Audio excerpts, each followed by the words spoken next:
Hey, what's up, everybody? This is Charles. I want to welcome you guys to another episode of the Dreamerspro Show, where we cover everything from sports, hot topics, classic debates, entertainment, and where we give you guys a fresh perspective on things and how we see them. And in today's episode, got a pretty interesting one for you. And the topic is what the return of Kawhi Leonard really means for the Clippers' future. So that's the topic I want to get into in today's video. But before we get into that, I want you guys to please make sure you go ahead and hit the like button, hit the subscribe button, and hit the notification bell to be notified whenever we drop our content. Also, make sure you check out Dreamerspro Max, a sports community, an online sports community, place you can talk about basketball, chat live during games. We have that linked in the comment section below. And also make sure you click the join button to become a member of the channel here. So anyway, we got some pretty big news last night, big news. We did a live about it. It was something totally unexpected. I was just up on my phone and I saw, I forgot where I saw it actually. And I saw that, I think it was on Instagram. I don't remember. Anyway, I saw it. That Kawhi Leonard, the details of his contract with the Clippers came out last night. And it was a pretty big one. We did a live about it, trying to cover it, but I know quite a bit of people have probably missed that live. It's up on the channel, but I said, let's do a video and we'll probably get to more people and we can go into this thing in detail, because yesterday we were kind of reacting, but now I had some time to kind of sit back, digest everything that I was able, all of the information in, and give you guys my thoughts. So the details of the contract came out yesterday. Now, before the contract details came out, most media members had said that it was going to be a 1+1. He was going to sign a one-year deal because, remember, Kawhi Leonard rejected his player option for $36 million. They thought he was going to, do a 1+1 where he earned $39 million this year. Next year with the option to sign a longer contract or go to another team, whatever the case was. That's what they thought he was going to do, right? But when the contract was revealed yesterday, he did the opposite of that. So I got this information last night, from CBSSports.com. They're the ones that broke the news, but shout out to Chris Haynes from Yahoo Sports. He's been on top of this Kawhi Leonard and Clippers news, and he's been, dropping these Woj bombs, so to speak. He's been on top of things. So shout out to Chris Haynes there at Yahoo Sports. This guy does a fantastic job. Anyway, so this is what the CBS Sports basically said, that Kawhi Leonard, just to kind of paraphrase a little bit, Leonard's new contract includes a player option for the final season of the deal, and that will pay the Ford $176 million. So Kawhi Leonard signed a $176 million contract. They went on to say that Kawhi Leonard is a transcendent player and relentless worker who improves himself every day. This is what Lauren Frank said. This is the president of basketball operations, who does a fantastic job. I think he constructed the most dynamic and deepest roster in the NBA, obviously with the consultation of Jerry West. I think these guys have the best roster out there in the NBA currently going. Obviously, they're not the most talented roster, the most top heavy, or the two top heavy rosters in the NBA. If we're talking about just pure talent, we're looking at the Los Angeles Lakers with talents like LeBron James, Russell Westbrook, and Anthony Davis. And of course, if you think of the Brooklyn Nets with Kevin Durant, Kyrie Irving, and James Harden, no teams in the NBA have more talent than these two teams. So that's worth saying. But Kawhi Leonard did sign a 4-year deal worth $176 million, and that's just something we didn't expect. Now, I made a point yesterday in the live. Some people disagree, but I'm gonna say it again anyway because it's my thoughts. We all know what just happened with Dennis Schroeder, whatever. Excuse me, I hope I pronounced his name properly. Dennis Schroeder. And he had an option to sign an $84 million contract. I believe it was over for 4 years or something like this with the Los Angeles Lakers, or for 5 years, if I'm not mistaken. But from what I heard, he wanted 20 million per annum. He didn't get that figure, right? But that's what he wanted. He ended up turning it down, went into the playoffs, then performed well, and now he ended up signing a 1-year deal with the Boston Celtics worth $5.7 million. And some people have been saying that some word is that he's in complete disbelief. He can't believe what happened. I think Kawhi Leonard looked at that situation and said, listen, nothing is guaranteed. Now, obviously, the 1+1 meant that, listen, he's going to bet on himself, get 1 year, come back, and then really show what he's got for him to go out there and do what he had to do. But, I think nothing is guaranteed, and Kawhi Leonard also probably had that in the back of his mind. That, listen, if you can get a bigger payday right now, go for it. But obviously, some people made a good point that Kawhi Leonard was going to get maximum dollars regardless. But this is just some of the things that I thought. Now, I read an article on ESPN. I forgot the person that published the article.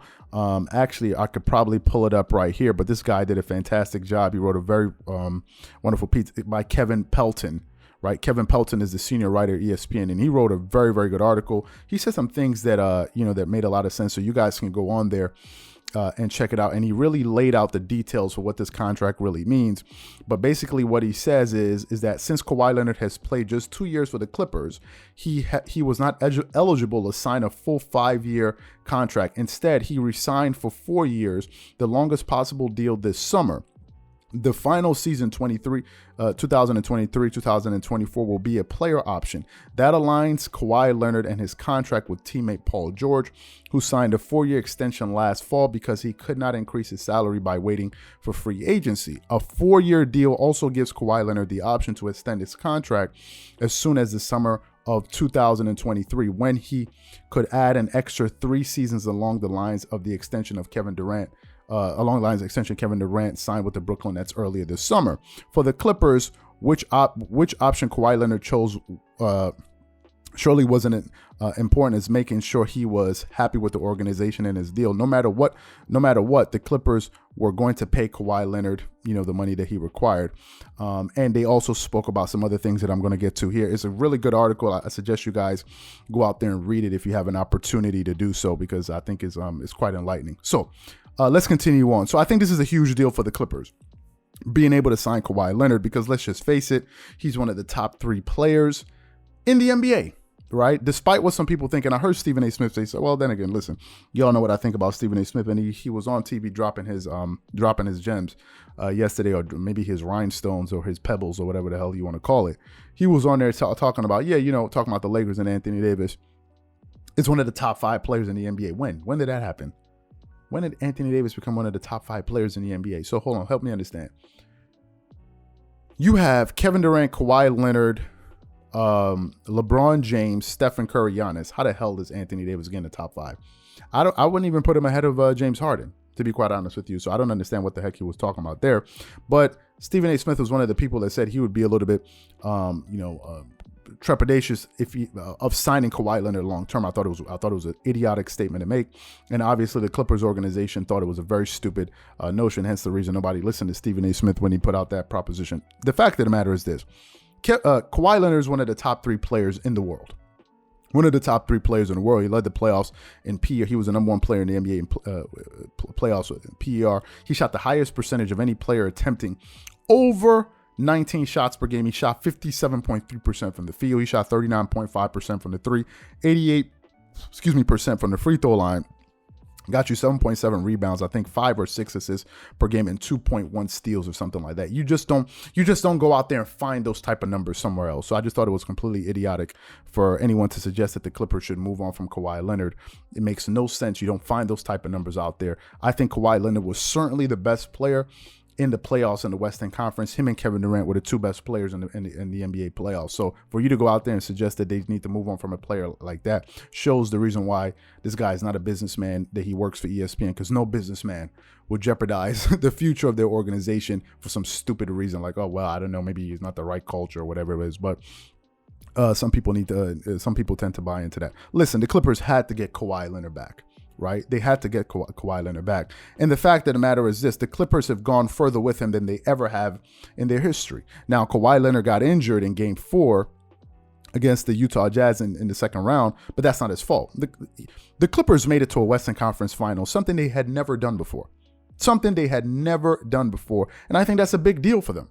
Right? They know that if Kawhi Leonard was healthy, they'll probably be in the NBA Finals. Now, some people can say that about their favorite teams. You can say that about the Lakers. You can say that about the Brooklyn Nets. The difference is here, though. We're not talking about them. We're talking about the Clippers right now. There's a legitimate chance that the Clippers could have made it to the NBA Finals in the second year of just bringing Kawhi Leonard over to that team. I think them re-signing him shows me that the Clippers want to keep their championship window open for the next 3 to 5 years. I think that's what this does. I think this is what this signing means. They've also brought back, or rather, they have retained their core players. You have Kawhi Leonard long-term. You have Paul George long-term. You have Marcus Morris Sr. for at least the next 2 seasons. You have Reggie Jackson for the next 2 seasons. You have Nicholas Batum for the next 2 seasons. You have Serge Ibaka for next seasons, right? For next season. They still have arguably the best coach in the NBA, right up there with Eric Spoelstra, Greg Popovich, and these guys. There's no 2 questions about that. But it also shows me that the Clippers organization is committed to a major rebranding of the team. Let's just face it. This is one of the things that Steve Ballmer spoke about when he first bought the team. right? He said, listen, we want to change the perception of this team. And it's one of the reasons that he dedicated $1.2 billion to building them a new arena, right? He paid $400 million in cash for the old Forum building. $400 million in cash. He spent over $60 million for that land, right? They're going to build a new arena, right? They're going to have their own arena, something that the Clippers have never had. You always heard of, though, they're the team in the basement in the Staples Center. That will no longer be the case, right? And for you to go out there and make such an investment long term, you need a marquee player, because let's just face it, these guys are not in LA if Kawhi Leonard is not there. Paul George isn't with the Clippers. Marcus Morris, Nicholas Batum, Serge Ibaka, these guys are not playing with the Clippers if Kawhi Leonard is not there. He is the core piece, the centerpiece of the entire success that this team is looking to have in the future. And listen, I think with him returning, with this organization for a long term, it shows me that they're going to be competitive for the future. There's no way you have a player of Kawhi Leonard's caliber and not be a championship contender when you pair him alongside some good all-star.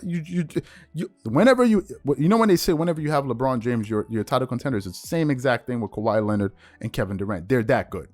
These guys are that good. And obviously LeBron James is at the tail end of his career and he's most likely going to retire pretty soon. But when you have Kawhi Leonard or Kevin Durant, you're in title contention, or Stephen Curry. These guys are the big deal, are the real deal. So the question is, I guess, to conclude here, will he return next season? Here's what I think. I think Kawhi Leonard may possibly come back before or after All-Star break. I've been hearing some things that this injury can be something between a 6 to a 9 month recovery period. I don't know, but that's what I've heard, right? I think there's a high possibility that Kawhi Leonard may come back before or after All-Star weekend. If he does come back around that time, this gives him about a month or so to get his legs under him, right? Because this is somebody that hasn't played for, God knows, an entire year or whatever it is. And I think you're going to need at least a month to get back into NBA conditioning, NBA shape. If he does that and he's healthy with the Clippers going into the playoffs, I would give them the best chance to come out of the Western Conference, because they are the deepest team in the NBA. There's no question about that. They are the most dynamic team in the NBA, and he's still the best two-way player in all of basketball when he's healthy. If he's healthy and he's with this Clippers roster, I would give them the best shot.